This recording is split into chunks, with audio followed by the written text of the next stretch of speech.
Hey guys, hi everyone, good afternoon, Adab, Sat Sri Akal, and I welcome you all to lecture number 2 of income tax portion, residential status and scope of total income. एक ऐसा chapter, छोटा chapter, comparatively easy chapter और mandatorily आप इससे question देखेंगे guys of 5 to 6 marks. तो guys ये तो मतलब फ्री फंडू के मार्क्स हैं. हमारा करीब 4 सेशंस में ये चैप्टर कंप्लीट हो जाएगा. Chapter number 1 we took 8 sessions along with the questions practice. But this chapter is not going to take more than 4 sessions. 4 sessions में we are going to take care of this chapter. So let's get going without any further delay. Delay नहीं करेंगे, इस chapter की शुरुआत करते हैं. और यहां आज हमें मोटिवेट करने के लिए हैं मोहम्मद अली साहब. और कितनी शानदार बात उन्होंने कही है guys, and you will feel कि हाँ भाई, ये इस चीज का अगर अपन ध्यान रखें ना तो there is nothing that we can not achieve. तो बहुत अच्छी बात है. कहते हैं it is in the mountains ahead to climb that wear you out, it's the little pebble in your shoe. कहते हैं इतना बड़ा पहाड़ चढ़ना है वो एक दिक्कतदायक बात नहीं है. अगर जूते में कंकड़ है तो भैया सब बिगड़ जाएगा. आप लोग दोस्तों बचपन में वैसे नहीं होते थे, छोटे बच्चे की तरह अपन अगर खेलने जाते हैं अपने दोस्तों के साथ, भाई बहनों के साथ, तो कई बार खेलते खेलते जूते में कंकड़ आ जाता था और कंकड़ आते ही हम एक कदम नहीं भाग पाते थे. लेकिन हम खेलना तो नहीं छोड़ते थे. हम क्या करते थे, जूता खोलते थे, जूते को उल्टा करते थे, देखते थे कंकड़ बाहर निकल रहा है, हम फटाफट जूता पहनते थे और फिर खेलने लग जाते थे. Likewise to that guys, when you have to climb a mountain, you need to make sure that you have a very positive frame of mind. Whatever you are emitting from your body should be positive and should be focusing on your goal कि ये मेरा गोल है, मुझे यहाँ पहुंचना है.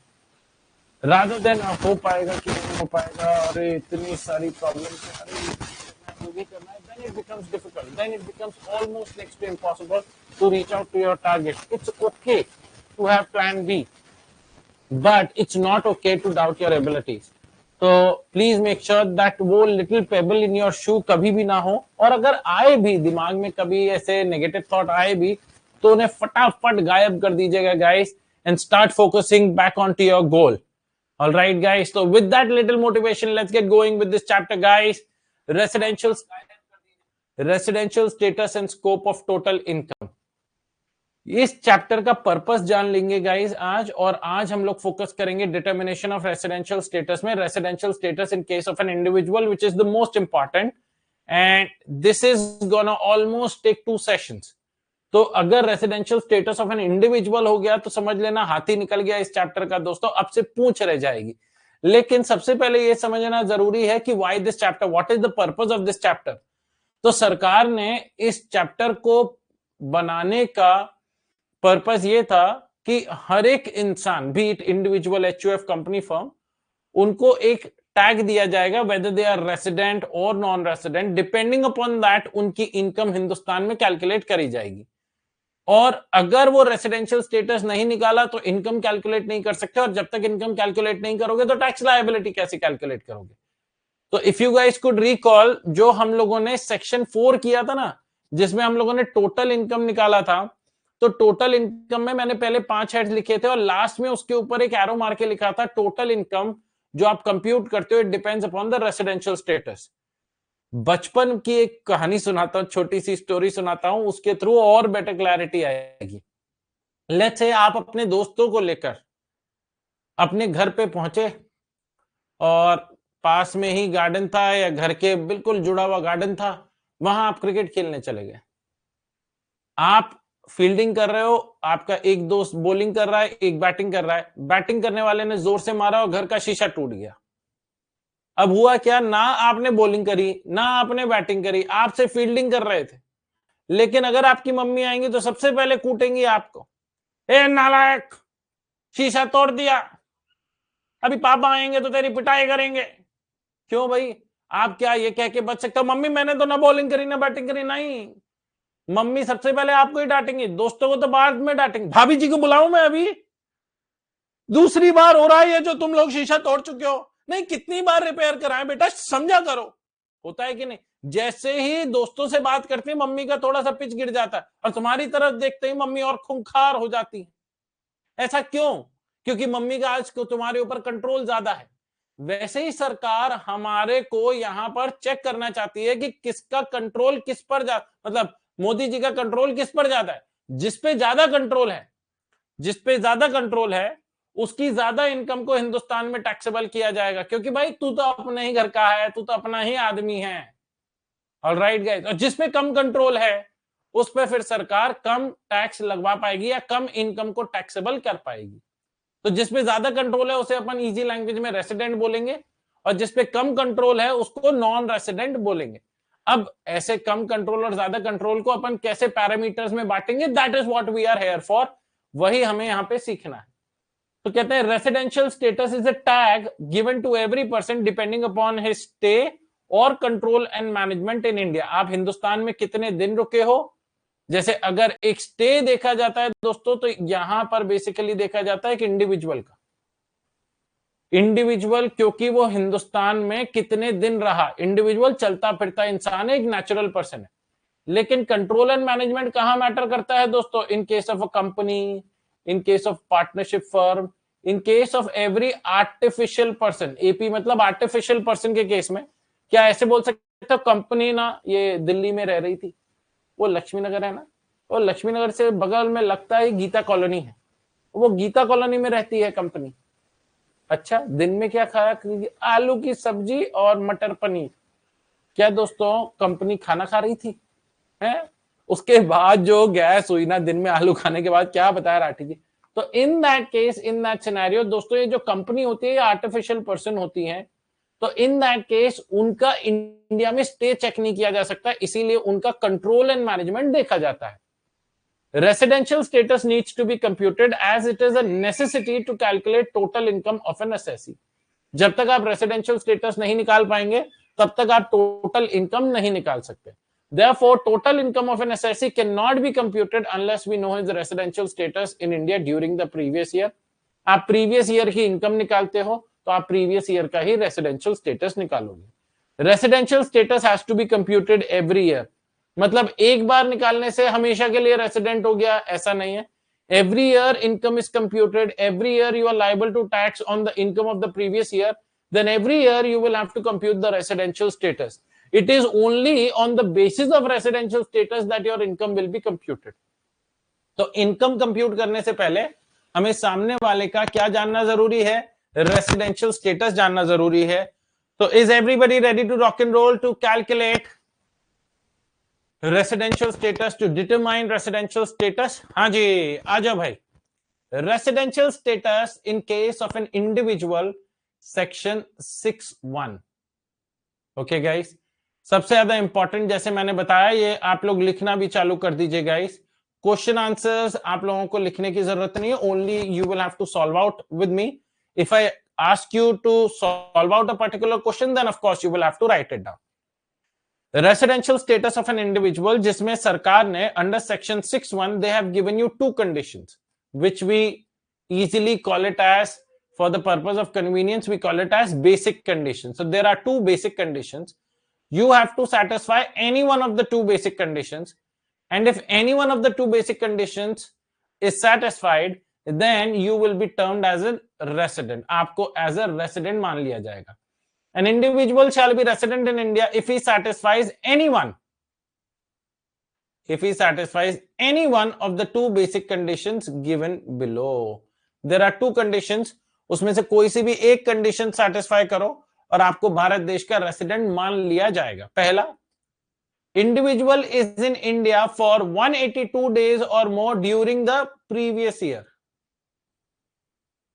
Individual India में कितने दिन के लिए है, 182 डेज और मोर के लिए है ड्यूरिंग द प्रीवियस ईयर। मतलब हिंदुस्तान में आपने 182 दिन या उससे ज्यादा के लिए रुके हो। हमारे लिए प्रीवियस ईयर कौन सा रेलेवेंट है गाइस, हमारे लिए प्रीवियस ईयर रेलेवेंट है 2025-26, असेसमेंट ईयर 2026-27। तो अगर हमने प्रीवियस ईयर 2025-26 में, जो कि स्टार्ट होता है from the 1st of April 2025 till 31st March 2026, if we stayed in India for 182 days और मोर, अगर हम 182 डेज या उससे ज्यादा के लिए रुके हैं, तो हम आपको भारत देश में रेसिडेंट घोषित कर देंगे। If the first condition is satisfied you need not look out for the second condition, आपको सेकंड कंडीशन देखने की जरूरत नहीं, क्योंकि हमें दोनों में से एक ही सेटिस्फाई करनी थी। Alright guys, but if the first condition is not satisfied, अगर पहली कंडीशन सेटिस्फाइड नहीं होती है, then you will have to look out for the second condition. And second condition क्या बोलती है guys? 60 days or more in the previous year, previous year में 60 days या उससे ज्यादा, and 365 days or more in 4 years immediately preceding the relevant previous year। बहुत अच्छा point बोला है कि मिनिमम 60 दिन तो आपको प्रीवियस ईयर में रहना ही पड़ेगा, जो प्रीवियस ईयर 2025-26 है। तो कहते हैं पहली कंडीशन 182 डेज और मोर वाली कंडीशन सेटिस्फाइड नहीं हुई, अगर एग्जैक्टली 182 डेज भी हुआ तो basic condition number 1 is satisfied, फिर you need not look out for the second condition. Exactly 182 days भी हुआ because it is clearly written 182 days और मोर। दूसरी कंडीशन क्या है? दूसरी कंडीशन क्या है? 60 डेज और more in the previous year. Previous year कौन सा दोस्तों? 2025-26 एंड 365 डेज और मोर इन 4 years, 365 डेज और मोर इन 4 years गाइस। और ये कौन से 4 साल हैं? 2025-26 को जोड़कर नहीं, उसके आगे क्या लिखा है ध्यान से देखो, immediately preceding the relevant previous year. Relevant previous year कौन सा है? वो वाला साल जिस साल के लिए आप रेसिडेंशियल स्टेटस निकाल रहे हो, विच इज 2025-26। तो इससे पिछले 4 साल देखने हैं, तो पिछले 4 साल कौन कौन से होंगे? मैं यहां पे लिख देता हूं, 2024-25 प्लस 2023-24 प्लस 2022-23 प्लस 2021-22। आप इन चारों सालों का मिलाकर, ये हमारे 4 साल हैं preceding 4 years, we will have to add कि नंबर ऑफ डेज इन चारों सालों में हिंदुस्तान में कितने दिन रुके, and if the number of days in these 4 years exceed 365 then the second part of basic condition number 2 will be satisfied।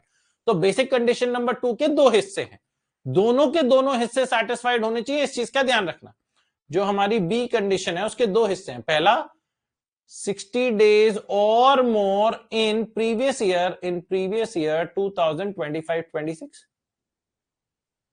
And यहां पर बड़ा बड़ा लिख रहा हूं, and 365 days or more in preceding 4 years। और वो 4 साल कौन से हैं गाइस? ये 4 साल कौन से हैं? नीचे दिए गए 4 साल 2024, 25, 23, 24, 22, 23 और 21, 22, ये आपके पिछले 4 साल है। ऑलराइट, क्वेश्चन करते हैं गाइस। क्वेश्चन करेंगे तो क्लैरिटी मिलती है, जितने ज्यादा क्वेश्चंस को सॉल्व आउट करोगे the better it becomes. Calculate the residential status of Mr. Andrew for the previous year 2025-26 from the following information। Previous year 2025-26 में स्टे इन इंडिया, ध्यान से देखेंगे, स्टे इन इंडिया कितने का है? 210 डेज का, 210 दिन का। Sir basic condition number 1 is satisfied, basic condition number 1 182 days और मोर वाली ही सेटिस्फाइड हो गई है, तो इन दैट केस वो भाई साहब भारत देश का रेसिडेंट बन गया है। हाँ जी, रेसिडेंट बन गया है। आपको आगे पिछले 4 सालों की अब इंफॉर्मेशन लेने की जरूरत नहीं है, क्योंकि आपकी पहली कंडीशन ही सेटिस्फाइड हो गई। ऑलराइट गाइस, तो अब now sir how are we suppose to present it? क्या डायरेक्टली लिख दें resident in India because he stayed for 182 more than 182 days? नहीं गाइस, हमेशा 3 चीजों का ध्यान रखिएगा गाइस। सबसे पहले ये लिखिए कि क्वेश्चन में आपसे क्या बोला गया है। जब भी सॉल्यूशन लिखे ना दोस्तों, तो हमेशा लिखिए जो आपसे क्वेश्चन में बोला गया। जैसे यहां पर बोला गया कैलकुलेट द रेसिडेंशियल स्टेटस, तो आप सबसे पहले लिखिए computation of residential status of mister Andrew for the previous year 2025-26 which we normally call it as a heading. आप हेडिंग लिखेंगे कि जो आपसे क्वेश्चन में पूछा गया है उसी की हेडिंग डाल दीजिए कि भैया ये हमसे पूछा गया है। उसके बाद आपको लिखना है प्रोविजन। प्रोविजन क्या है कि there are 2 basic conditions, you need to satisfy any one in order to become resident in India. तो वो 2 कंडीशंस लिखिए कहते हैं एन इंडिविजुअल, देखिए कैसे लिखा है, an individual shall be resident in India if he satisfies any one of the two conditions enlisted under section 61 which are as under 182 days or more during the previous year or 60 days or more in the previous year plus यहां पे and लगा हुआ and 365 days or more in 4 years immediately preceding the relevant previous year। ये आपने दोनों conditions लिख दी। अब finally आपको लिखना है, you have to connect it with the question and conclude as Mr. Andrew stayed in India for 210 days in the previous year 2025-26, he has satisfied basic condition number A, जो आपने A यहां पे mark कर रखी है 182 days वाली। Therefore, he shall be considered as a resident in India during the previous year for the previous year 2025-26. Is everyone clear about it? Yes or no? I hope I have made myself pretty clear onto this point. अब अगला question पढ़ते हैं, देखिएगा दोस्तों। Will your answer change, क्या आपका answer बदल जाएगा? Will your answer change if A stay in India during the previous year 2025-26 was only for 150 days. तो यहां पर वो कहते हैं 210 डेज की जगह अगर 150 डेज हो जाए तो क्या आपका आंसर बदल जाएगा? We will have to check out. Basic condition number A of 182 days और more is not satisfied clearly नजर आ रही है। बेसिक कंडीशन नंबर जो पहली वाली थी, ये वाली अब सेटिस्फाइड नहीं हो रही। अब दूसरी कंडीशन क्या कहती है? बेसिक कंडीशन नंबर बी क्या कहती है? 60 डेज और मोर। हाँ जी, 60 डेज से तो ज्यादा है, 150 डेज है और पिछले 4 सालों का टोटल, पिछले 4 सालों का total should be more than equal to 365। अब अपन इसको एंड अप करेंगे, 60 plus 70 plus 80 plus 140, 350 days. 350 days. तो जो सेकंड कंडीशन थी उसका दूसरा हिस्सा आपका सेटिस्फाइड नहीं हो रहा है, जो बोलता है 365 डेज और more, and because the second part is not satisfied, ये वाला पार्ट सेटिस्फाइड नहीं है, बेसिक कंडीशन नंबर बी भी सेटिस्फाइड नहीं हो रही है, and therefore Mr. Andrew will be a non-resident in this scenario. Mr. Andrew क्या कहलाए जाएंगे? Non-resident। ध्यान से देखिए, basic condition number A is not satisfied by Mr. Andrew as he did not stay in India for 182 days or more in the previous year 2025-26. Mr. Andrew stayed in India for 150 days in the previous year 2025-26 and for 350 days during 4 years immediately preceding the relevant previous year. As Mr. Andrew does not satisfy basic condition number B also, he shall be non-resident, उसे non-resident माना जाएगा for the previous year 2025-26। उसे भारत देश का क्या माना जाएगा guys? Non-resident माना जाएगा। क्या पहला बेसिक इजी कंसेप्ट क्लियर हुआ? तो हेडिंग डालिएगा गाइस, लिखने का वक्त आ गया है, लिखने का वक्त आ गया है। एक छोटा सा सिनेरियो और कराता हूं आप लोगों को, बड़ा मजा आएगा। एक छोटा सा केस कराता हूं दोस्तों, आप लोगों को मजा आएगा। पहले लिखेंगे गाइस, आपको हेडिंग डालनी है determination of residential status section 6, और उसके बाद आप लोगों को दोस्तों यहां से लेकर यहां तक लिखना होगा। I am giving you 1.5 minutes 90 seconds to write it down and then we are gonna have the first question. पहला क्वेश्चन करवाऊंगा या एक अलग सा क्वेश्चन करवाऊंगा आप लोगों को।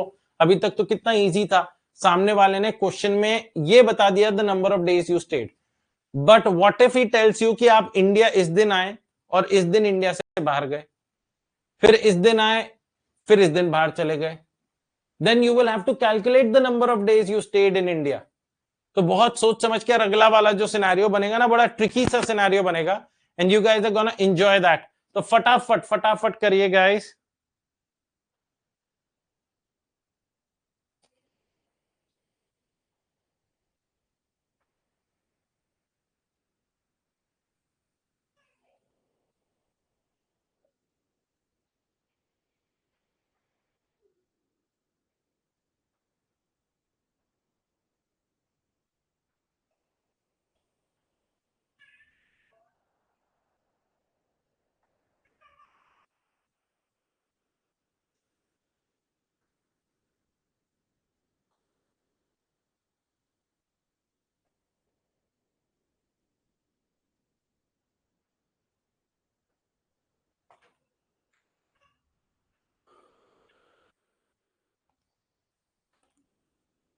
लिखा guys, times up.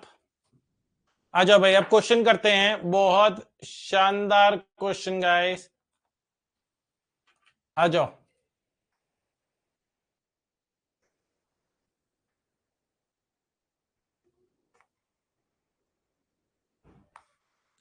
Let's say mister x हैं, ये इंडिया आ रहे हैं, coming to India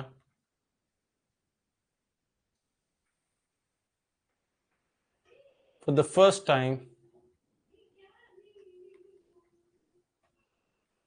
on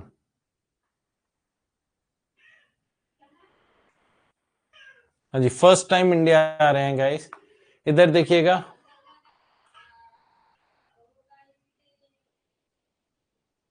came to India, left India. He is coming to India for the first time on, let's say, 4th of August 2022, and he left India on the 13th of March 2023. Then he again came to India on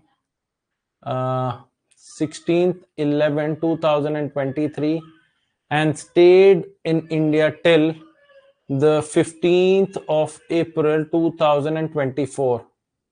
फिर he again came to India on the 23rd of December 2024 and he left India on let's say 17th of ले लेते हैं June 2025. He again came back to India on the 3rd of March 2026 and he left India on the 14th of April 2026. Now we are supposed to calculate the number of days he stayed in India. वो हिंदुस्तान में कितने दिन के लिए रुका भाई, क्योंकि उसी के बेसिस पर तो आपको कैलकुलेट करना पड़ेगा ना कि उसका रेसिडेंशियल स्टेटस क्या है. Now they are asking you to compute residential status in this scenario. Residential status. अब मेरे को बताइए, सबसे पहले हमें कौन से साल के लिए निकालना है? हमें निकालना है प्रीवियस ईयर 2025-26 के लिए रेसिडेंशियल स्टेटस निकालना है, प्रीवियस ईयर 2025-26 के लिए. अब 25-26 में ध्यान से देखना, हमेशा ये कैलकुलेट करने की, from the information given to us in the question we will have to identify कि वो फर्स्ट डे इंडिया में था या नहीं था. बस ये ढूंढने की कोशिश करो weather he was in India on the 1st of April 2025 और नॉट. अब अगर अपन ध्यान से देखें तो जो इंफॉर्मेशन दी गई है उसमें वो 23/12/2024 को हिंदुस्तान आया और फिर 17/7/2025, मतलब जब 2025-26 चालू हुआ on the 1st of April 2025 he was in India because he came to India on the 23rd of December 2024, left on 17/7/2025. मतलब from the 1st of April वो हिंदुस्तान में था. तो अप्रैल के 30 डेज, मई के 31, जून के 30 डेज, जुलाई के 17 डेज, जुलाई के 17 दिन, और फिर 17, जिस दिन हिंदुस्तान से जाते हो और जिस दिन हिंदुस्तान में आते हो दोनों दिन को हिंदुस्तान में ही कंसिडर किया जाता है. Both the days shall be considered to be in India. सिर्फ एक ही ऐसा सिनेरियो जहां कंसिडर नहीं किया जाता, जब मैं वहां पर पहुंचूंगा तो सिखा दूंगा. उसके बाद दोस्तों he went outside India on the 17th of July. फिर वो कब आया? Directly on the 3rd of March 2026, मतलब अभी 2025-26 चल रहा है. He came on the 3rd of March 2026, तो मार्च के महीने में he must have stayed in India for 29 days, क्योंकि 14 अप्रैल तक वो हिंदुस्तान में था. लेकिन हमें 14 दिन अप्रैल के नहीं काउंट करने, अप्रैल से नया साल चालू हो जाता है. तो number of days that he stayed in India during the previous year 2025-26 is 30 + 31 + 30 + 17 + 29 makes it 137 days. 137 days. क्या क्लियर हुआ गाइस? सिंपल सा पॉइंट. तो ये हमारा प्रीवियस ईयर 2025-26 का निकल कर आया 137 डेज. नाउ गाइस, अब इससे पता चलता है कि जो बेसिक कंडीशन नंबर ए थी, basic condition number A, of 182 days और मोर वाली, वो तो आपकी सेटिस्फाइड नहीं हुई. He stayed in India only for 137 days. Now basic condition number B थी जो बोलती थी 60 डेज और मोर. हाँ जी सर, वो वाली सेटिस्फाइड हो गई. That condition is now taken care of. लेकिन बेसिक कंडीशन नंबर बी के तो दो हिस्से थे. 60 डेज और मोर बोलते ही आप रेसिडेंट नहीं बोल सकते. अब आपको पिछले 4 सालों की इंफॉर्मेशन निकालनी पड़ेगी, क्योंकि पिछले 4 सालों में हिंदुस्तान में वो कितने दिन रहा. समझ रहे हैं गाइस? कह रहे हैं अरे राम राठी जी, हम तो सोच रहे थे आसान सा क्वेश्चन है, लेकिन ये तो बढ़ता ही जा रहा है. करेक्ट. नाउ आपको कैलकुलेट करना है फॉर द प्रीवियस ईयर 2024-25, मतलब 4 सालों को कैलकुलेट करना है. तो 1 बाय 1 कैलकुलेट करेंगे. 2024-25 में पहले दिन कहां था? पहले दिन सर अगर अपन ध्यान से देखें यहां पे, तो ही लेफ्ट इंडिया ऑन 15/4/2024. करेक्ट. मतलब वो 1 अप्रैल को तो हिंदुस्तान में ही था. जी हाँ राठी जी, बिल्कुल. तो इन दैट केस 15 डेज तो यहां का आ गया 15 अप्रैल तक. फिर अप्रैल में चला गया दोस्तों, अप्रैल में चला गया.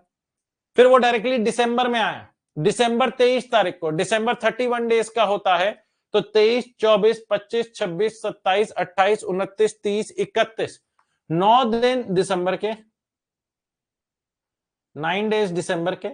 उसके बाद 9 डेज दिसंबर के हो गए. उसके बाद जनवरी 31, फरवरी 28. यहां पर देखो फिर वो कब तक हिंदुस्तान में था दोस्तों? 2025 17 जुलाई तक हिंदुस्तान में था. ऑलराइट. तो इन दैट केस मार्च तक हमें पूरा कैलकुलेट करने का अधिकार है दोस्तों. तो 15 + 9 + 31 + 28 + 31 मेक्स इट 114 डेज. 114 दिन, 114 डेज. नेक्स्ट प्रीवियस ईयर 2023-24, इसका कैलकुलेट करते हैं गाइस. 2023-24. अब अगर ध्यान से देखो तो ही लेफ्ट इंडिया, ध्यान से देखना, 13/3/2023 को वो हिंदुस्तान छोड़कर चला गया था और डायरेक्टली 16/11/2023 में आया. इसका मतलब जब साल का पहला दिन था, अप्रैल 2023 था, तब वो हिंदुस्तान में नहीं था. वो डायरेक्टली कब आया? 16/11/2023 को आया. 11वां महीना नवंबर, उसके 15 दिन हटा दो तो 15 दिन बचे. 15 डेज नवंबर के. दिसंबर 31, जनवरी 31, फरवरी 29, क्योंकि लीप ईयर है. 2024 फरवरी में लीप ईयर है. और मार्च 31 डेज. तो टोटल करो. 15 + 31 + 31 + 29 + 31 makes it guys 137 days. 137 days. अभी तक दोस्तों हमारा फाइनल आंसर नहीं आया है, इस चीज का ध्यान रखिएगा. अभी अपने को पिछले 4 सालों का निकालना है. तो अभी 2 ही सालों का अभी तक हमने ट्रीटमेंट किया है. Now we will have to head on to the third year guys. Previous year 22-23. अब वो 22-23 में ध्यान से देखिएगा, वो फर्स्ट टाइम आया था अगस्त में. फर्स्ट टाइम अगस्त 2022 में आया था. तो सर ये कंक्लूड करना तो आसान है कि प्रीवियस ईयर 2021-22 में वो 0 डेज के लिए इंडिया में आया था. 0 डेज. करेक्ट. नील. क्यों? क्योंकि वो पहली बार ही हिंदुस्तान आ रहा था on 4 August 2022. He came to India for the first time on 4 August 2022. तो in the year 2021-22 he never came to India. अब 2022-23 का निकालना है. 4 अगस्त से लेकर हमने वो 13/3/2023 तक हिंदुस्तान में था. तो in that case, in that scenario guys, हमें कैलकुलेट करना होगा. अगस्त के 3 दिन हटा दो तो 28 डेज अगस्त के. उसके बाद सितंबर 30, अक्टूबर 31, नवंबर 30, दिसंबर 31, जनवरी 31, फरवरी 28 एंड मार्च में आपके 22-23 में 13 दिन, 13 डेज. तो कैलकुलेट करो. 28 + 30 + 31 + 30 + 31 + 31 + 28 + 13 निकल कर आता है 222 डेज आप हिंदुस्तान में रहे थे. अब टोटल नंबर ऑफ डेज पिछले 4 सालों का, the one that I am highlighting guys, ध्यान से देखिएगा, 114, 137, 222 और 0। हमारा total number of days in India कितना आ रहा है? टोटल 222 प्लस 137 प्लस 114 निकल कर आता है 473 डेज। 473 डेज। तो क्या guys, basic condition number 2 of 60 days और more in the previous year, ये वाली, और पिछले 4 सालों का टोटल, पिछले 4 सालों का टोटल क्या हमारा 365 डेज या उससे ज्यादा का है? द आंसर इज यस, हमारा उससे ज्यादा का है। तो क्या हम इसे अब रेसिडेंट घोषित कर सकते हैं? The answer is yes. क्या हम मिस्टर एक्स को रेसिडेंट घोषित कर सकते हैं? जी हां, हम मिस्टर एक्स को रेसिडेंट घोषित कर सकते हैं। तो ये थोड़ा नहीं, डिसेंटली डिफिकल्ट प्रोविजन था, क्वेश्चन था guys from the earlier question, क्योंकि उस क्वेश्चन में आपको exact number of days Hindustan में दिए हुए थे। इस क्वेश्चन में we had to calculate the number of days that mister X stayed in India, and depending upon that आपने अपना आंसर निकाला था। आ जाओ भाई, exception basic condition number B, जो 60 डेज और मोर वाली है, प्लस 365 days or more वाली in the preceding 4 years above shall not be take। हो guys, now this is the most important point। इससे जुड़ा हुआ पहले क्वेश्चन आ चुका है and I will not be surprised कि वापस आए। ये बहुत ज्यादा इंपॉर्टेंट पॉइंट है। कहते हैं basic condition number B, that is 60 days or more in the previous year plus 365 days or more in 4 years immediately preceding the relevant previous year above shall not be taken into consideration, shall not be taken into consideration in the two special cases given below। तो there are two special cases, उन दो special cases में आपको 60 days और 365 days वाली condition apply ही नहीं करनी है। हमारी दो कंडीशन है। Basic condition number A 182 days और more in India during the previous year, हमारे लिए वो प्रीवियस ईयर है 2025-26, और दूसरी कंडीशन है 60 डेज और more in the previous year plus 365 days और more in 4 years immediately preceding the relevant previous year. तो in that case, in that scenario, सरकार ने क्या बोला कि 60 दिन या उससे ज्यादा प्रीवियस ईयर में जो वाली कंडीशन है और 365 डेज वाली कंडीशन है, ये दो स्पेशल केसेस में अप्लाई नहीं करेगा। therefore in the two special cases residential status of an individual shall be determined only on the basis of basic condition number A। क्या बोला है? therefore in the two special cases, इन दो special cases में residential status of an individual shall be determined only on the basis of basic condition number A। सिर्फ एक condition check करी जाएगी इन लोगों के लिए जो स्पेशल केस में आ गए, और वो पहली कंडीशन देखी जाएगी 182 डेज और मोर वाली, जिसमें कौन आता है सबसे पहला? Special case number 1। इस वाले स्पेशल केस में दोस्तों we gonna spend around 40 minutes, 40 minute लगेंगे। छोटा सा, कितना, 1 लाइनर सा, 1.5 लाइनर है, लेकिन स्पेशल केस के साथ ये वाला जो नोट है ना, इससे इसकी इंपॉर्टेंस बहुत बढ़ गई और एग्जामिनेशन पॉइंट ऑफ व्यू से बहुत ज्यादा इंपॉर्टेंट हो गया।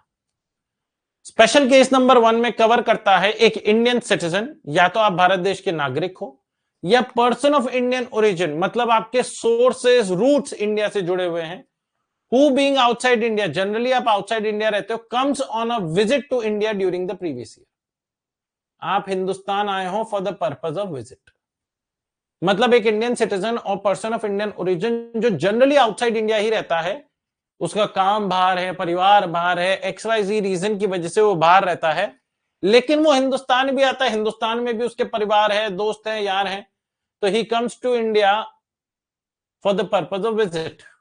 तो इन दैट केस सरकार ने क्या कहा कि इन लोगों के लिए basic condition number 2 of 60 days and 365 days stands eliminated, उसको हटा दीजिएगा। Only one basic condition will apply, that is 182 days और मोर वाली। सर ऐसा रिलैक्सेशन क्यों दिया?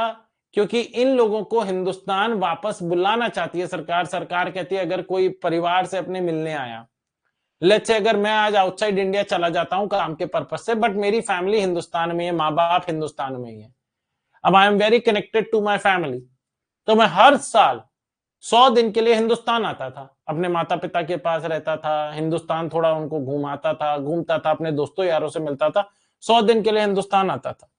अब because I use to come for 100 days every year, तो क्या मैं रेसिडेंट बन गया? The answer is yes. कैसे? 60 days और मोर, हाँ जी, और पिछले 4 सालों में 100 तो टोटल 400 days हो गए। तो मैं भारत देश में रेसिडेंट बन जाता था, और रेसिडेंट बनने की वजह से जो मैं आउटसाइड इंडिया कमाता था, जनरली तो मैं आउटसाइड इंडिया ही कमा रहा हूं, जो मैं आउटसाइड इंडिया कमाता था क्योंकि मेरा काम आउटसाइड इंडिया था, उस कमाई पर भी मोदी जी टैक्स लगाने की बातें करते थे। तो मैं मोदी जी से रूठ गया। मैंने कहा मोदी जी आपने शादी नहीं करी, आपके बच्चे नहीं है, आपका परिवार नहीं है, इसका मतलब ये थोड़ा ना हमारा भी परिवार नहीं। मोदी जी कहते ए राठी जी, ए क्या सास बहू के सीरियल की तरह रोता है? नहीं, रोने की बात है मोदी जी। आज मैं अपने माँ बाप से मिलने आ रहा हूं, अपने परिवार के बड़े बुजुर्गों से मिलने आ रहा हूं, इसमें भी तकलीफ है। जस्ट बिकॉज मैं हिंदुस्तान में 100 दिन रुकता हूं, आप मेरी आउटसाइड इंडिया की इनकम को भी इंडिया में टैक्सेबल कर रहे हैं, ये तो बहुत गलत है। तो मोदी जी ने कहा अच्छा ठीक है ठीक है, बात तो सही है यार। एक इंसान जो अपने परिवार से मिलने आया, एक इंसान जिसके रूट्स हिंदुस्तान में, अगर वो हिंदुस्तान आता है to meet his family, I think we should not deny them that benefit.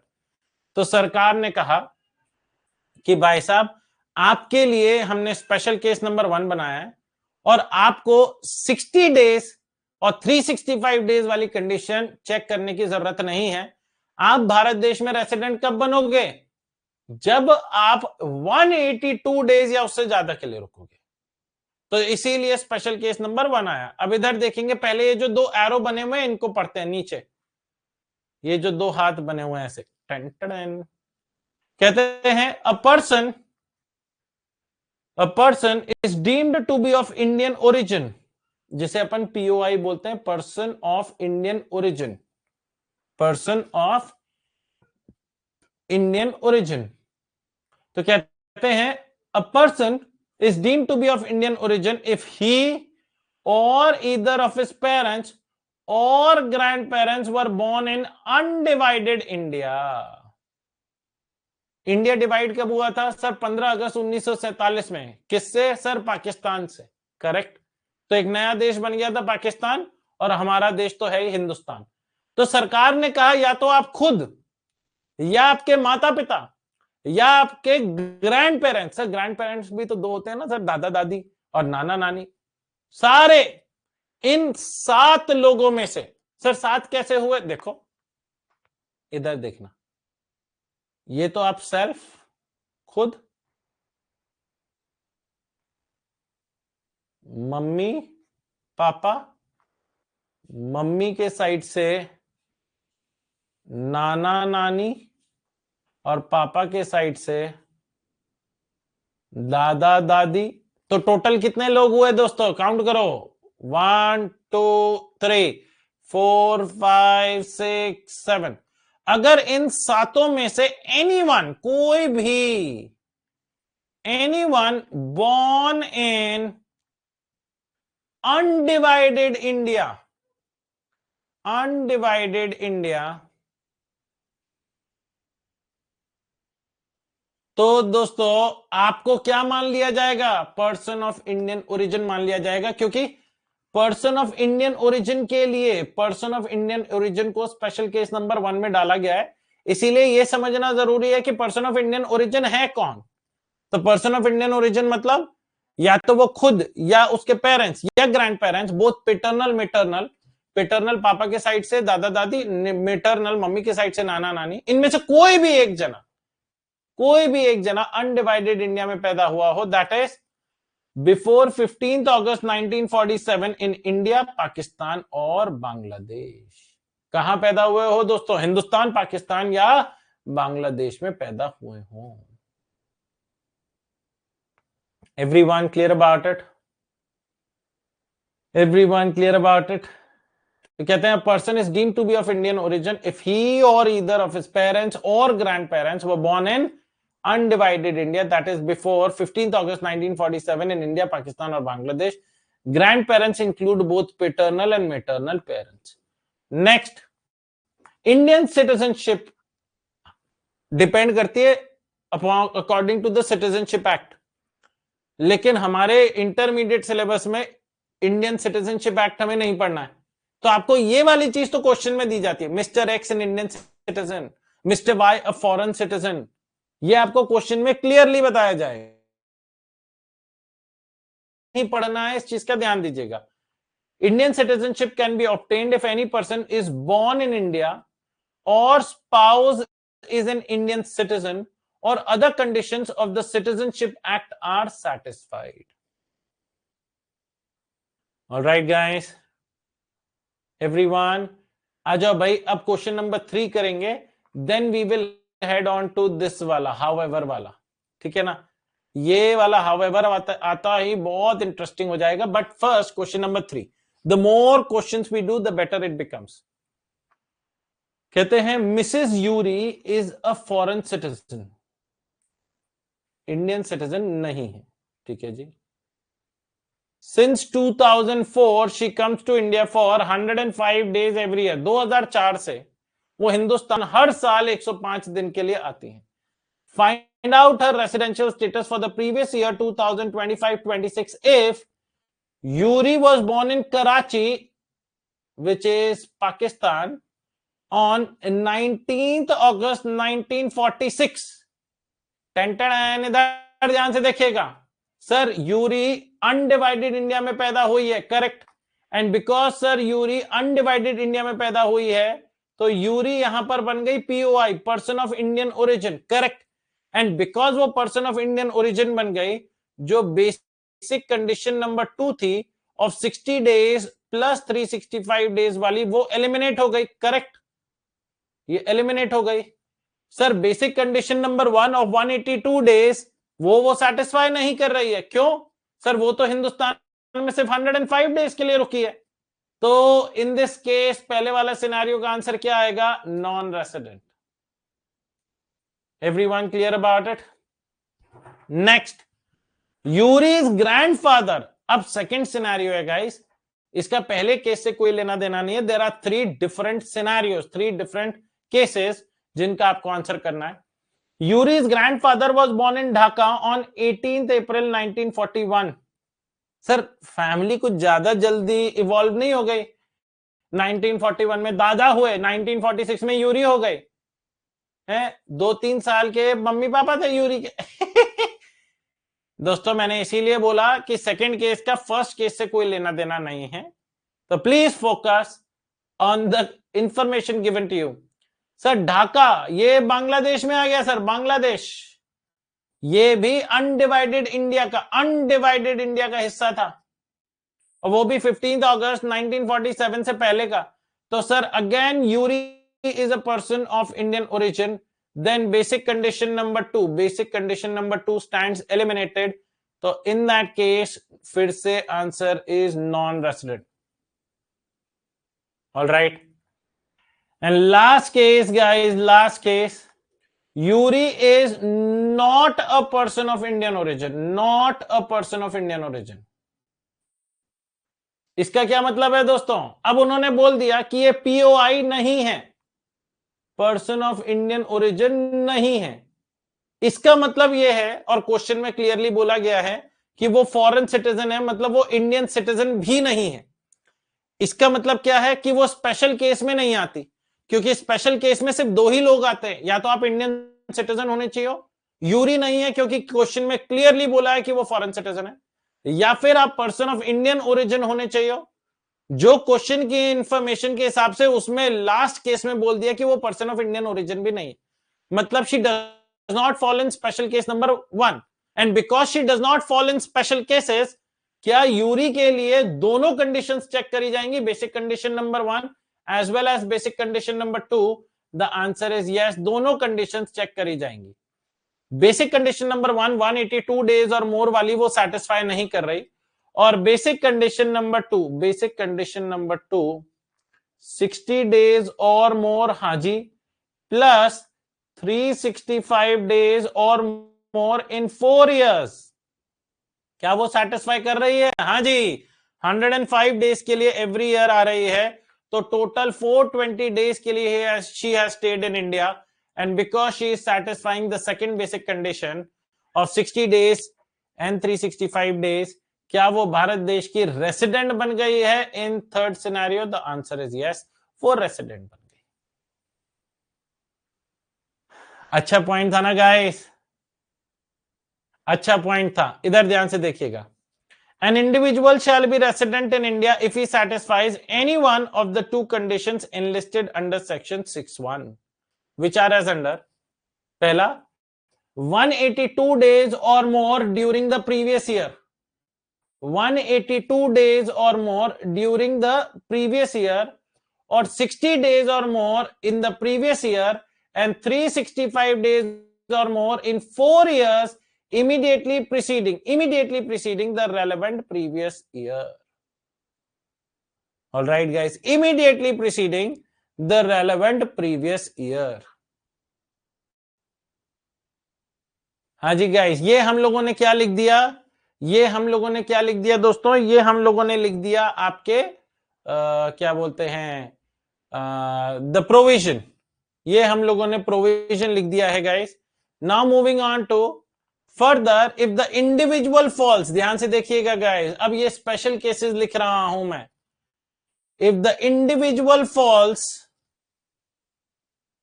under special cases given below, basic condition number B shall not apply. Basic condition number B shall not apply. Basic condition number B आपके ऊपर apply नहीं करेगी। और basic condition number B क्या है guys? 60 days और 365 days वाली, जिसमें ये स्पेशल केस नंबर 1 है। स्पेशल केस नंबर 1 जो अभी पढ़कर आए हैं, an Indian citizen or a person of Indian origin who being outside India comes on a visit to India during the previous year. और स्पेशल केस नंबर 2, ये मैं आपको आगे पढ़ाने वाला हूं, लेकिन यहां पर क्योंकि मेरे को पूरा आंसर लिखना था इसलिए मैंने यहां पे लिखा, an Indian citizen who leaves India in the previous year for the purpose of employment outside India or as a member of crew of an Indian ship. ठीक है जी, ये हम लोगों ने दोस्तों यहां तक प्रोविजन लिख दिए हैं, यहां तक आपका प्रोविजन आ गया। Now, Mrs. Yuri comes to India for 105 days every year. Basic condition number A is not satisfied as she did not stay in India for 182 days or more in the previous year 2025-26. But basic condition number B gets satisfied as she stayed in India for 105 days in the previous year 25-26 and for 420 days in during 4 years immediately preceding the relevant previous year. Since Yuri was born in Karachi on 19th August 1946, undivided India, she shall be treated as a person of Indian origin who came to India for the purpose of visit. Therefore, basic condition number B shall not apply to Yuri in this case. तो basic condition number B जो वो satisfy कर रही है लेकिन Yuri पर apply नहीं कर रही, क्योंकि यूरी एक पर्सन ऑफ इंडियन ओरिजिन है। Since Yuri's grandfather was born in Dhaka, Bangladesh on 18th April 1941, that is undivided in India, she shall be treated as person of Indian origin who came to India for the purpose of visit, जो India I for the purpose of visit. Therefore, basic condition number B shall not apply to Yuri in this case. फिर Yuri कौन बन गई? Non resident बन गई। Next, last scenario. Since Yuri is not a person of Indian origin, basic condition number B shall apply to her. अब basic condition number B लग जाएगी। As she is satisfying basic condition number B, she will become resident in India for the previous year 2025-26। मजेदार point है ना guys? Everyone clear about it? आओ guys question number 4 करते हैं और FAQ करते हैं और उसके बाद ऊपर वाला जो बॉक्स बना हुआ है वो करते हैं। A person is deemed to be of Indian origin if he or either of his parents or grandparents were born in dash before 15th August 1947, India no, India or Pakistan no, India और पाकिस्तान और Bangladesh, yes. India और पाकिस्तान और बांग्लादेश और श्रीलंका, नहीं। श्रीलंका कहां से आ गया? अरे क्या बात करते हैं, हनुमान जी गए तो थे। हाँ, हनुमान जी भी गए थे, राम जी भी गए थे, तो हिंदुस्तान मान ले उसे, हैं। श्रीलंका तो श्रीलंका ही था और श्रीलंका ही है, वो कभी भी हिंदुस्तान का हिस्सा नहीं था। लास्ट गाइस, एक एफएक्यू आया, sir let's say miss Sonam Kapoor came to India on 26th July 2025 and left on 16th December 2025. ठीक है जी। Which date shall be considered in India and which date outside India? कौन सी डेट को हिंदुस्तान में माना जाएगा और कौन सी डेट को हिंदुस्तान से बाहर? जिस दिन आप हिंदुस्तान में आए और जिस दिन आप हिंदुस्तान से गए, बोथ डेज, जैसा कि मैंने एग्जांपल में बताया भी था, एग्जांपल में हम लोगों ने किया भी था, shall be considered in India for computation of residential status. कहते हैं if exact time of arrival और departure is not known which will never be known in the question. Question में कभी भी ये नहीं बोलते कि 14 तारीख को सुबह 8:32 पे लैंड हुए, उसके बाद 8:40 पे एयरक्राफ्ट से बाहर निकले, उसके बाद 8:55 पे उन्होंने अपना इमिग्रेशन करवाया, उसके बाद 9:04 पे उन्होंने अपना सामान उठाया, और उसके बाद 9:25 पर दहलीज क्रॉस करी एयरपोर्ट की। कभी ऐसा नहीं आता दोस्तों, डायरेक्टली बताया जाता है आप कौन से दिन हिंदुस्तान में आए और कौन से दिन हिंदुस्तान से गए। तो if exact time of arrival और departure is not known, then it shall be taken as complete days in India, उसे भारत देश में कंप्लीट डेज माना जाएगा। It means the date entered into India, that is 26 July 2025, and the date of leaving from India, that is 16th December 2025, shall both be considered into India for the purpose of computation of residential status. Residential status निकालते वक्त दोनों चीजों को हिंदुस्तान में ही माना जाएगा। Alright guys, खैर ये तो अपना पहले भी इजी पॉइंट था दोस्तों, इसमें तो आई डोंट थिंक सो कोई भी रॉकेट साइंस है, बहुत इजी पॉइंट था। आ जाओ guys, now heading on to the most important provision guys of today session. However, यहां से पढ़ रहा हूं दोस्तों, however in case an Indian citizen और person of Indian origin having total income other than the income from foreign sources exceeding 15 lakh rupees. सरकार ने क्या बोला कि जो ऊपर वाली कंडीशन है ना, ध्यान से देखिएगा, जो ऊपर वाली कंडीशन है कि इंडियन सिटीजन और पर्सन ऑफ इंडियन ओरिजिन के लिए बेसिक कंडीशन नंबर 2 को एलिमिनेट किया जा रहा है, उसका एक्सेप्शन है। सर एक्सेप्शन है मतलब अगर आप इस वाले केस में आते हो, इस वाले बॉक्स में आते हो, तो बेसिक कंडीशन नंबर 2 आपके लिए टोटली एलिमिनेट नहीं करी जाएगी। Basic condition number 2 will be applicable on to you with a certain modification. ध्यान से मेरी बात सुनना। कहते हैं however in case of an Indian citizen और person of Indian origin having total income other than the income from foreign sources, having total income other than the income from foreign sources exceeding 15 lakhs, किससे ज्यादा है? 15 लाख से ज्यादा है, 15 लाख से ज्यादा है। During the previous year for the words 60 days mentioned in basic condition number B above shall be substituted with the words 120 days. 60 days की जगह कितना कर दिया जाएगा गाइस? 120 days करा जाएगा, but basic condition number 2 shall still apply. Sir एक बार थोड़ा सा डिटेल में समझाइए। ऑफ कोर्स समझाऊंगा। कहते हैं अगर एक इंसान, ध्यान से देखिएगा, अगर ये इंडियन सिटीजन है और पर्सन ऑफ इंडियन ओरिजिन है, ध्यान से देखिएगा, और पर्सन ऑफ इंडियन ओरिजिन है, एंड इसकी इनकम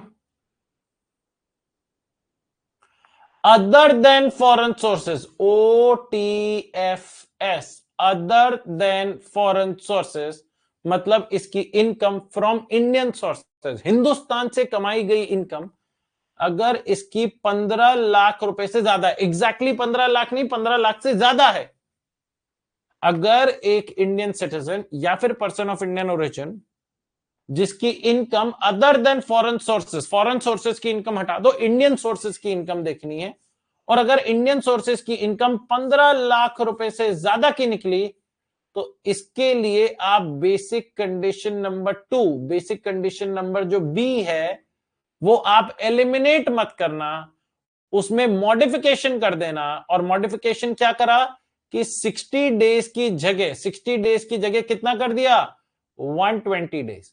सर 365 वाला वो तो पहले भी था और वो अभी भी है, प्लस 365 डेज और more in 4 years, plus 365 days और मोर इन 4 years, ये पहले भी था, ये अभी भी है। Is everyone clear about this point? Is everyone clear about this point? हाँ या ना?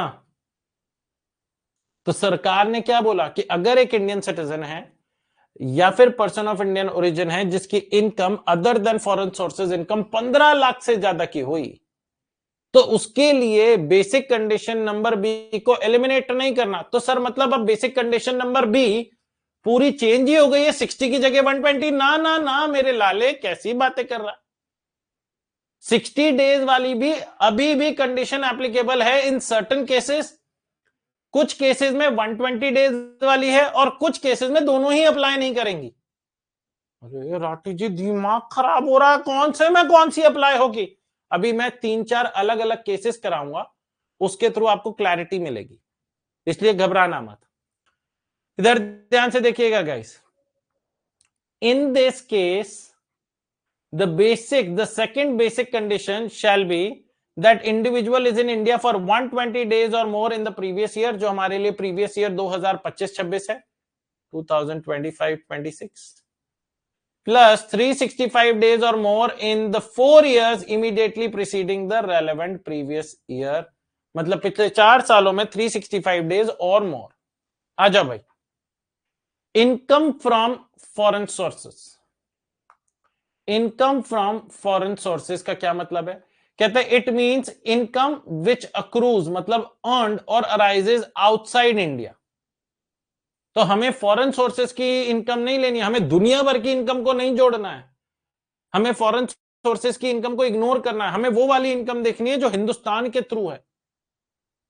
Accept income derive from a business control और a profession setup in India. तो income derive from a business control और a profession setup in India, वो Indian sources की है। वो किसकी है दोस्तों? इंडियन सोर्सेस की। क्लियर हुआ? तो फॉरेन सोर्सेस का क्या मतलब है? जो आउटसाइड इंडिया वाली है, तो आउटसाइड इंडिया वाली हमारी 15 लाख की लिमिट में कंसिडर नहीं करनी है। आओ गाइस कुछ केसेस बनाता हूं, and I would want each and every one of you to participate as much as possible। बहुत इंटरेस्टिंग केसेस हैं। आ जाओ भाई, केस नंबर 1, ये है मिस्टर एक्स और ये एक इंडियन सिटीजन है लेकिन पर्सन ऑफ इंडियन ओरिजिन नहीं है। ठीक है जी, mister X is an Indian citizen but not a person of Indian origin. ये इंडिया आते हैं, विजिट्स इंडिया। अब for 100 days every year, 100 days every year Hindustan में आते हैं। इनकी ध्यान से देखना, इनकी income other than foreign sources income 14 lakhs की है, 14 लाख की है। अब I would want each and every one of you to help me out, what will be the residential status. Sir पहला अगर अपन देखें 182 डेज और मोर वाला, वो वाली कंडीशन आपकी सेटिस्फाइड नहीं हो रही है, बिकॉज 100 डेज के लिए ही इंडिया आते हैं फॉर एवरी ईयर।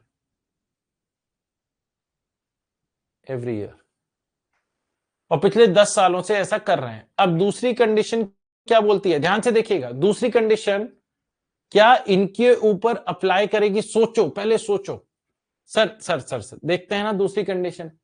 सर एक Indian citizen visiting India, Indian citizen visiting India, तो जो आपकी 60 डेज प्लस 365 डेज वाली थी इन 4 इयर्स, ये तो अप्लाई नहीं करेगी, ये गारंटीड हो गई।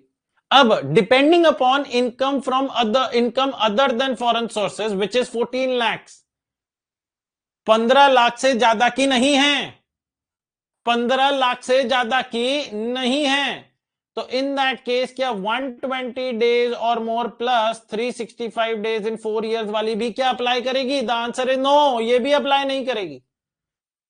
तो इन this scenario, in this case, final conclusion क्या निकला कि sir neither basic condition number 1 nor basic condition number 2 is satisfied and therefore he is a non resident. अच्छा केस है गाइस, 3 केसेस करवाऊंगा या 4 केसेस करवाऊंगा, उसके बाद अगर मन में कोई डाउट आए ना तो कहना। आ जाओ गाइस, केस नंबर 2 पर चलते हैं। ये है मिस्टर वाई, ये इंडियन सिटीजन या पर्सन ऑफ इंडियन ओरिजिन दोनों ही नहीं है, ये दोनों ही नहीं है गाइस। ये visits India for 90 days every year. इनकी इनकम ध्यान से देखिएगा guys, income other than foreign sources income 16.5 lakh rupees है। आपसे क्वेश्चन में पूछा गया है इनका रेसिडेंशियल स्टेटस। ओके राठी जी। सर सबसे पहले अगर अपन ध्यान से देखें तो बेसिक कंडीशन नंबर ए की बात करें, 182 डेज और मोर वाली, 182 डेज और मोर वाली इन द प्रीवियस ईयर, वो तो ये सेटिस्फाई नहीं कर रहे हैं। दूसरी कंडीशन पर चलते हैं राठी जी, दूसरी कंडीशन पर चलते हैं। अब यहां पर मुझे बताओ 60 डेज वाली चेक करूं या 120 डेज वाली? 60 डेज वाली या 120 वाली? सर ये स्पेशल केस में नहीं आता। क्यों सर? ये स्पेशल केस में इस वजह से नहीं आता because he is neither an Indian citizen nor a person of Indian origin, and because he does not fall in special case, उसके लिए बेसिक कंडीशन नंबर 2 एलिमिनेट कभी हुई नहीं थी ऑफ 60 डेज एंड 365 डेज। आपको क्वेश्चन में जानबूझ के मैंने income other than foreign sources 15 lakh से ज्यादा दी। जैसे ही 15 लाख से ज्यादा देते हैं बच्चों का दिमाग जाता है 120 120 120। अरे मेरे भाई, स्पेशल केस नंबर 1 में आने के लिए आपको इंडियन सिटीजन या पर्सन ऑफ इंडियन ओरिजिन होना पड़ता है, और नीचे वाले पॉइंट में भी यही लिखा है, however in case of an Indian citizen और a person of Indian origin. In this example he was neither an Indian citizen nor a person of Indian origin. तो यहां पर जो सेकंड बेसिक कंडीशन लगेगी दैट विल बी ऑफ, वो कौन सी वाली लगेगी guys? 60 days plus 365 days in 4 years. क्या वो वाली कंडीशन सेटिस्फाई हो गई है? The answer to which is no. Condition satisfied नहीं हुई, ये वाली कंडीशन लगेगी लेकिन ये भी सेटिस्फाइड नहीं हुई। क्यों सर? 60 डेज से तो ज्यादा है 90 डेज, और पिछले 4 सालों का 90 इंटू 4 360 हुआ, ये वाला हिस्सा सेटिस्फाइड नहीं हुआ। और क्योंकि ये वाला हिस्सा सेटिस्फाइड नहीं हुआ, भाई साहब को हम क्या बोलेंगे प्यार से? Non resident. क्या बोलेंगे guys? Non resident. Everyone clear about it? Now moving on to case number 3.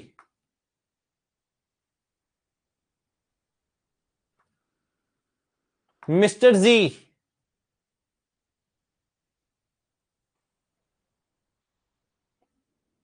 ये इंडियन सिटीजन तो नहीं है लेकिन पर्सन ऑफ इंडियन ओरिजिन है। ओके, ही विजिट्स इंडिया, ध्यान से देखिएगा, visits India for 135 days per year and इनकी इनकम दोस्तों other than foreign sources income is 17.2 lakh rupees. Other than foreign sources income 17.2 lakh rupees है, तो इनका रेसिडेंशियल स्टेटस क्या होगा? रेसिडेंशियल स्टेटस क्या होगा? द रेसिडेंशियल स्टेटस पहला वाला दोस्तों अपने को क्या 182 डेज और मोर वाली कंडीशन सेटिस्फाई हो रही है, जो हर एक के लिए अप्लाई करती है, इसमें कोई एक्सेप्शन वगैरह नहीं है, ठीक है जी। दूसरा दोस्तों जो सेकंड केस आता है, सेकंड केस जो आता है, क्या 60 डेज और मोर वाला लगेगा? The answer is no. क्यों? एक इंडियन सिटीजन विजिटिंग इंडिया, एक person of Indian origin visiting India, person of Indian origin visiting India, तो 60 डेज वाला तो नहीं लगेगा। कौन सा वाला लगेगा सर? 120 वाला लगेगा इस केस में। क्यों? क्योंकि person of Indian origin visiting India having income other than foreign sources exceeding 15 lakh. Correct. तो यहां पर 120 days plus 365 days in 4 years वाला लगेगा, जो कि क्या सेटिस्फाइड हो रहा है? हाँ जी। 120 से ज्यादा हिंदुस्तान में रुके, हाँ जी रुके, 135 डेज रुके, और पिछले 4 सालों में 135 इंटू 4 540 दिन 365 से भी ज्यादा रुके। तो क्योंकि ये दोनों कंडीशन सेटिस्फाइड हो गई, तो ये आपका आंसर आएगा रेसिडेंट। ये आपका आंसर आएगा रेसिडेंट। है ना शानदार पॉइंट गाइस? है ना शानदार पॉइंट? अब आ जाओ गाइस अगला सिनेरियो, लास्ट केस। चौथे केस में दोस्तों अब आप लोगों को आंसर करना होगा।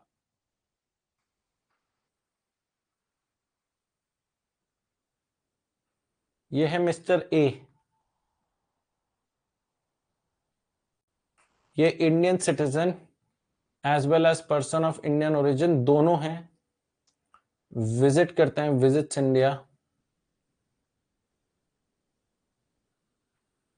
For 120 days every year,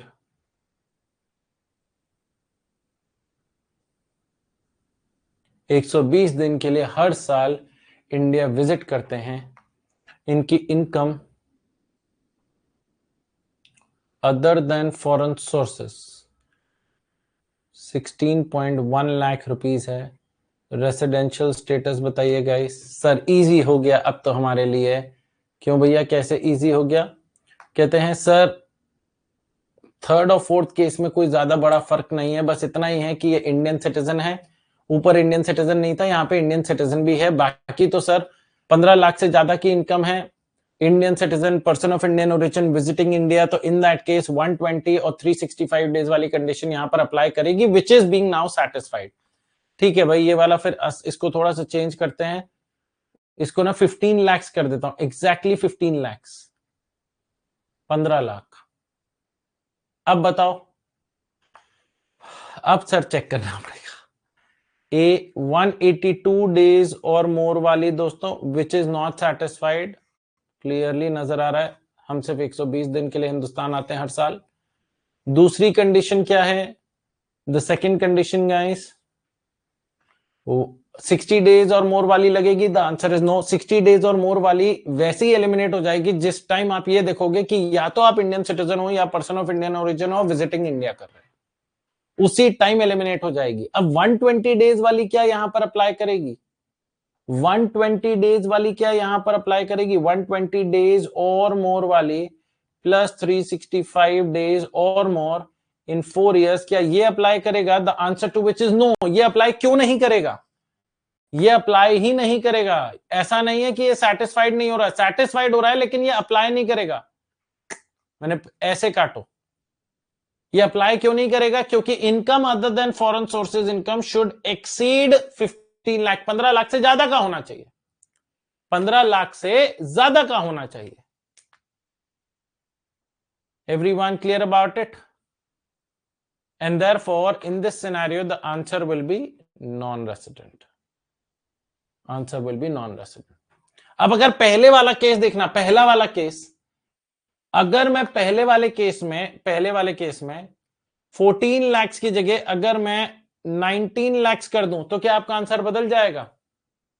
sir देखना पड़ेगा। मैंने कहा देखो, अगर पहले वाले केस में assume it as a fifth scenario, fifth case, mister X Indian citizen है, विजिट करते हैं India for 100 days every year, इनकी income other than foreign sources 19 lakh है, 19 लाख, तो क्या इनका रेसिडेंशियल स्टेटस क्या होगा? सर बेसिक कंडीशन नंबर 1 तो सेटिस्फाइड नहीं हो रही है, तो इस पर कांटा मार दो। बिल्कुल, लो भैया, कांटा मार दिया फिर से। 60 डेज वाली अप्लाई नहीं करेगी क्योंकि इंडियन सिटीजन विजिट कर रहा है इंडिया, तो 60 डेज वाली कंडीशन अप्लाई नहीं करेगी। अब इंडियन सिटीजन विजिटिंग इंडिया जिसकी income other than foreign sources income 15 lakh से ज्यादा की है, तो क्या 120 डेज वाली हम अप्लाई करेंगे? हाँ, चेक करेंगे गाइस, अप्लाई करनी पड़ेगी 120 डेज वाली। लेकिन क्या ये सेटिस्फाइड हो रही है? नहीं, क्योंकि इन्होंने क्या बोला था, 120 डेज और more in the previous year, और वो इंसान हिंदुस्तान में सिर्फ 100 डेज के लिए रह रहा है, तो ये सेटिस्फाइड नहीं हो रही है। 120 डेज वाली कंडीशन सेटिस्फाइड नहीं हो रही है। ऐसा नहीं है कि अप्लाई ही नहीं करेंगे, देखो अप्लाई नहीं किया तो बात ही खत्म, लेकिन अप्लाई किया, चेक किया with the number of days that he stayed in India, तो because he stayed in India for less than 120 days, he stayed in India only for 100 days, तो ये वाली कंडीशन भी अब सेटिस्फाइड नहीं हुई, and therefore the answer will stay as non resident. Answer non resident ही रहेगा। कैसे लगे दोस्तों 5 scenarios? I did 5 cases with you in order to help you out with the concept of this point, और इसी का अब एग्जाम्पल करते हैं। ये एग्जाम्पल देखिए, example, Mr. Sharma, an Indian citizen working as an engineer in Canada, generally comes to India for 100 days every year. Generally वो हिंदुस्तान में कितने दिन के लिए आते हैं? 100 दिन के लिए आते हैं every year. But this year due to medical emergency in the family he stayed for 140 days. Normally तो वो हर साल 100 दिन के लिए आते हैं, लेकिन इस साल कोई मेडिकल इमरजेंसी आ गई थी फैमिली में, तो in the previous year 2025-26 he stayed in India for 140 days. His income other than foreign sources income is 16 lakhs. Residential status निकालिए। Sir Indian citizen visiting India 60 days और 365 डेज वाली condition eliminate हो जाती है, क्योंकि income 15 lakh से ज्यादा की है, other than foreign sources income, because the income is more than 15 lakh rupees, 120 days और 365 डेज वाली कंडीशन अप्लाई हो जाएगी। 120 एंड 365 डेज वाली कंडीशन अप्लाई हो जाएगी, because his income is more than, किससे ज्यादा है दोस्तों? 15 लाख से ज्यादा का है। In such a case he shall be considered, क्या दोस्तों रेसिडेंट बन गया? हाँ जी, रेसिडेंट बन गया। क्यों? क्योंकि इस साल वो 140 डेज के लिए रुका, 120 से ज्यादा, और हर साल 100 दिन के लिए आता है गाइस, तो 100 इंटू 400 दिन, 365 से ज्यादा, तो in that case he has become a resident in India, वो भारत देश का रेसिडेंट बन गया। कैसा लगा दोस्तों पॉइंट? अच्छा पॉइंट है। लिखिए guys, now it's time that you pen it down. ऊपर वाला आप लोगों ने लिखा था, अब ये नीचे वाला पॉइंट लिखिएगा गाइस, नीचे वाला पॉइंट लिखिएगा। एक्सेप्शन लिखना है गाइस, एक्सेप्शन, फिर स्पेशल केस नंबर 1, और फिर हाउ एवर वाला भी पूरा पॉइंट लिखना पड़ेगा guys. It is so god damn important, ये इतना ज्यादा इंपॉर्टेंट है।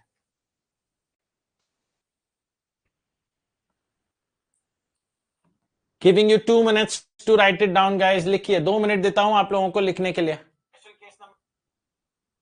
I'll get some water for myself by that time.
किया गाइस, लिखिए अब नीचे वाला पॉइंट लिखिए जो हाउएवर वाले से यहां तक जहां तक लिख लिया है दोस्तों, एग्जाम्पल लिखने की जरूरत नहीं है, ये जरूर करिएगा, लेकिन वो केसेस ना बना लेना। आप जब घर पे रिवाइज करोगे ना तो आपको ऑटोमेटिकली क्लियर हो जाएगा। केसेस का मैं आपको स्क्रीनशॉट लेने का टाइम दे दूंगा। However, जहां तक लिखिए 1 मिनट टू यू गाइस, फटाफट लिखिए, अभी मैं अब यहीं हूं, पी लिया मैंने पानी जितना पीना था।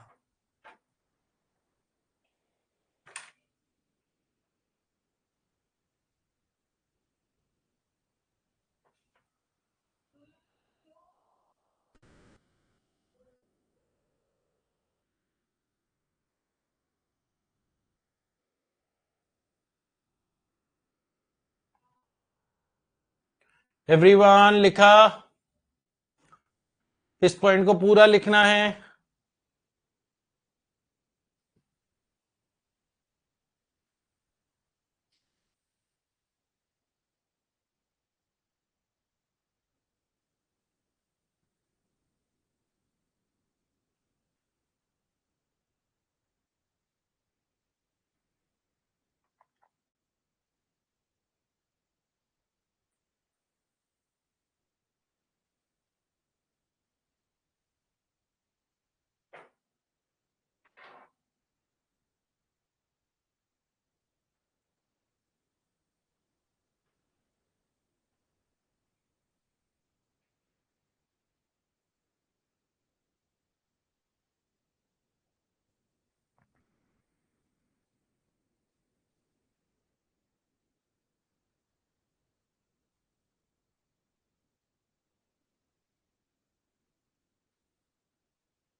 Done guys. अब आता है दोस्तों special case number 2। Special case number 2 भी बड़ा इंटरेस्टिंग है दोस्तों, लेकिन special case number 2 because I consider this is the first lecture of the chapter, थोड़ा भारी भरकम ना हो जाए दोस्तों आप लोगों के लिए। तो what I am gonna do, special case number 2 से we gonna do it in the next session. नहीं तो आज का जो मैंने सेशन करवाया है दोस्तों वो कुछ ज्यादा भारी भरकम हो जाएगा, क्योंकि special case number 2 is also very good scenario. It is gonna take around 25 to 30 minutes. तो ये वाला ये जो 4 केसेस लिए हैं गाइस, इसका आप लोग स्क्रीनशॉट लेना चाहें तो ले सकते हैं। मैं साइड में हट जाता हूं and then we gonna have a quick recap of what we did into today's session. आज के सेशन में जो किया उसका एक क्विक रिकैप कर लेंगे।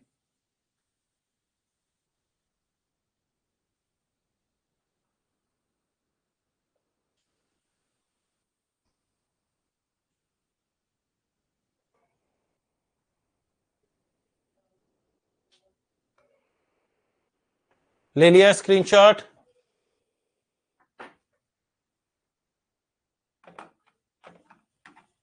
एवरीवन